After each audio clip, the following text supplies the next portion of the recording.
যে মহান রব্বুল আলামিন 24 ঘন্টা দিয়ে যাচ্ছে, এই নাফরমান 7 ঘন্টা 8 ঘন্টা 10 ঘন্টা জীবন থেকে চলে গেছে, একবারও আল্লাহর নাম তার জবান দিয়ে উচ্চারণ করে নাই।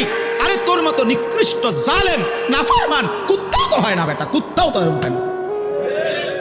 মানুষের বাচ্চা তুই কিসের বেটা? তুই কোন মারফুত বেটা? একটা কুত্তাও তো এত নিকৃষ্ট হয় না।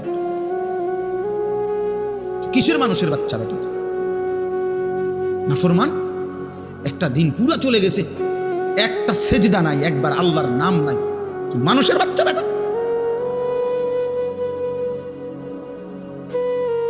অমানুষ কোথাকার, কি ধরনের কথা? এত নিকৃষ্ট তো জানোয়ারও হয় না।